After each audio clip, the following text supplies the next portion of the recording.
in my young football career, probably one of the most special moments that I've had on the grass. It was just, it was so cool just to see his response, and as we all know, he's just so well deserving of the award, and just an amazing human being, and man, it's been an honor to coach him, and it was an honor to be there and to witness that. It was cool.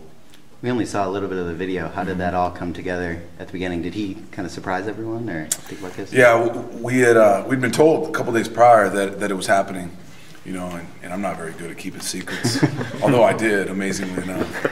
And so we're all kind of on the road recruiting it as of right now, but Coach Mora made sure that I got back here for it. So I flew back in, had a little light morning workout, and then Coach Losi brought him up and had him on a knee, and had their back to that gate, you know, and as he starts talking, the gate opens, and here comes Dick Butkus, you know, and I'm just peeking over. I'm watching EK, and EK sees him. And, you know, I mean, it was just it was so cool. It was so cool for him, his family, and you know, all that he stood for, and just what a great way to be recognized, you know. Did it make it more special given that he'd been overlooked in these postseason awards for a while now? Yeah, you know, it's one of those few awards.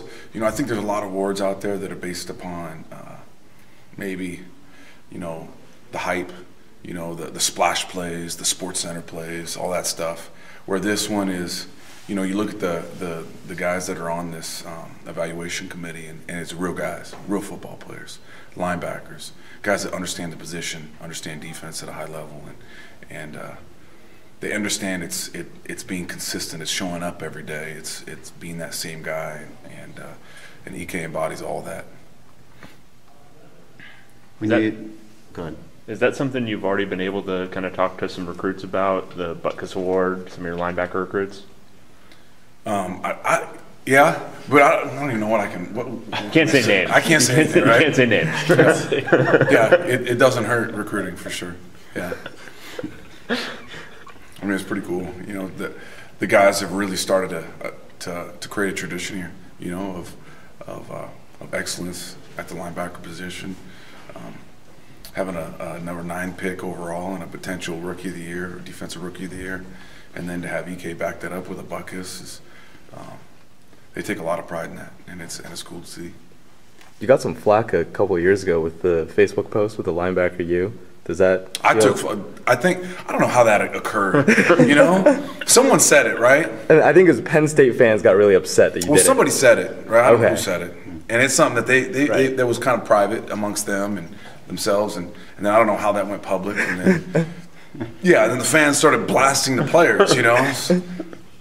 So as a coach, that was my opportunity to stand up for them, and you know, I think what they take pride in is the here and now. You know, a lot of people try to cling to tradition, they cling to the past, they cling to what was, and our guys are trying to start something now. You know, today, and they're putting their you know, I mean they're doing it. You know, they're making an argument for that. So it's, you know, it's fun to be a part of it. This being your first year as defensive coordinator, how do you kind of look back and self-evaluate how these first 12 games have gone, at least? Yeah, it was definitely a learning process. You know, came in early and thought we could be very, very simple, and then I just, as we went, just gave them more and more as they could grasp more, and gave them more tools and more answers, and they embraced that, and they enjoyed that kind of things being on their terms a little bit more, and yeah, so they grew, I grew. It was fun. Unfortunately, it didn't end the way, you know, at least the regular season didn't end the way we wanted it to, but we got a great opportunity in this bowl game. You know, got a great opponent. It's going to be a great challenge. You know, I've watched them briefly now, and they pose a lot of challenges for a defense. Did it take a little bit longer maybe to click with what you wanted to do than you would have initially expected coming in, kind of not knowing the ropes in terms of being a defensive coordinator? Yeah, it was a deal where, you know, obviously Coach Mora has an enormous influence on me defensively, and so would guys like Dan Quinn, who's up in Seattle now, and guys that I've been around a lot, and their philosophy regarding scheme and calling a game is, always put the game in the players' hands. Keep it simple, be great with fundamentals and technique and alignment, assignment. Let them know it and understand it at a high level so they can play fast and physical.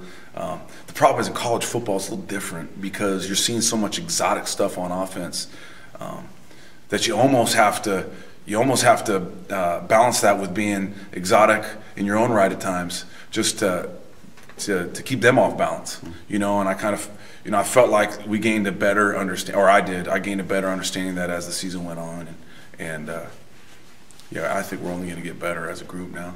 Was there a game where it really clicked? Like, I know Arizona was kind of the one, just when you look at the scores, it seems like that's where the defense kind of showed up. But was it before then, or was that? I felt like this might sound crazy to you guys, but it really started that Utah game.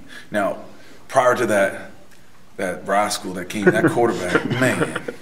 Prior to that mobile guy coming in, we were playing at a high level, and they were mixing it up, and we were doing really well. And obviously, we had trouble with the mobile guy that came in. But I felt like that was kind of the turning point of the season for us defensively, and the guys starting to grasp things and us become a little bit more complex. Obviously, replacing Anthony was a huge, right. Something you guys had to work on all year. How difficult do you anticipate it's going to be to replace EK in the middle? Just as difficult, but that's awesome. That means we're doing something right. When you're saying it's going to be so difficult to replace a guy, it means it hopefully means that we developed a guy. Right. We made a guy special, or helped him become special. So it should be that way every year. We should always have that conversation. How are you going to replace Miles? And how are you going to replace Kenny Young? And then how are you going to place, that you want that conversation. Otherwise, you're not doing it right, So it's going to be extremely difficult. He's obviously, what you see on the field is obvious, but, behind the scenes, in the meeting rooms, his leadership in the locker room, it's going to be hard to replace. How do you think you guys did replace AB's production? It was kind of by committee, It's a deal where in the past couple of years, we never brought pressure. We didn't have to bring pressure because you could bring forward, and Anthony was so dominant as a rusher, So we'd been very simple in a lot of ways, and but we were still, getting great pressure on the quarterback, and our sacks were up and all that stuff, and you had a guy like Cassius too, which people forget about him sometimes. But Cash is an amazing pass rusher, very disruptive. Keenan Graham, I think, had 7 sacks his senior year. I mean, you had 3 guys with just crazy sack production that they weren't getting it is stunting them or blitzing them. They were just getting it with 4-man rushes. So to replace those 3 guys was difficult. And we had to do some different things schematically. But as the season kind of wore on, I thought our guys there's some guys that really stepped up regarding rushing the passer. Dion, I thought the addition of Tack was huge for us. I think Oa finally really came into his own, started just playing at a very high level. The interior guys were playing well. So, those guys will only get better. All those guys come back, minus Oa. So we can build from that. What's the plan with a guy like Tack? Is he going to be more of a, bulk him up, be a little bit more like Oa, or be more like a, Anthony outside linebacker? We'll see. He's one of those guys where, the Contra Costa County, they work hard, and they have a great strength and conditioning program. Coach Elosi, though, is just, in my mind, one of the best, if not the best, strength and conditioning coach in the business right now. And, so it'll be interesting to see how his body responds to Coach Elosi. I mean, he could become that close side end Oa type guy. But at the same time, if he doesn't put that type of weight on, he's got the athleticism to play outside backer. So, I think we'll kind of let his body let us know where he's going to go. As part of the staff, when you hear Jim's name inevitably come up for, random open jobs across college football, is that something you guys just kind of laugh off? Honestly, I don't listen to it, People always sending me texts. So, how's Ann Arbor? Shooting like little screenshots of, the weather at different places. And, I don't pay any attention to it. I'm convinced that Coach Mora is,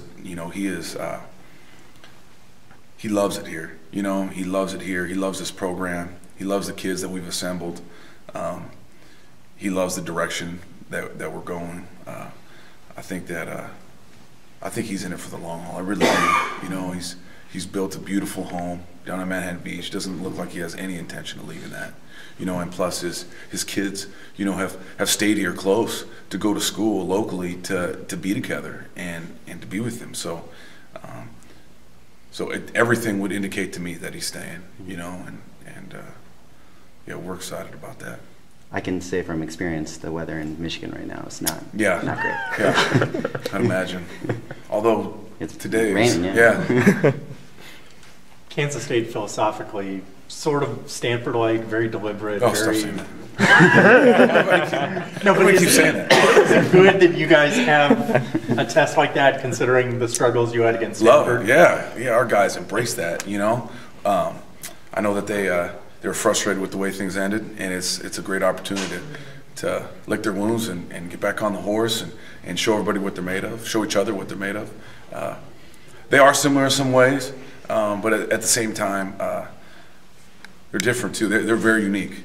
You know, they do a lot of really, really interesting things with their splits and their run game and their run pass stuff, and it's going to be a great challenge for us. Yeah. You see, sorry.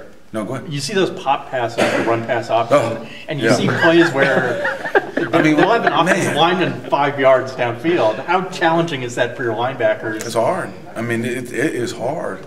You know, that's like new age offense that they've started to do. That's what Arizona made a ton of money doing this year. You know, it's okay, take away the dive. Okay, take away the pitch. Okay, take away the quarterback. And all of a sudden you do that, and then you abandon the curl, and he pops it over your head. So it's just, you know, it's the quadruple option is what it is.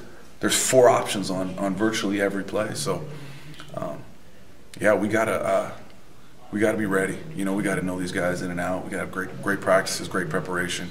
Which, if this morning's any indicator, you know how they're feeling. I'm excited about this bowl game. They're rolling.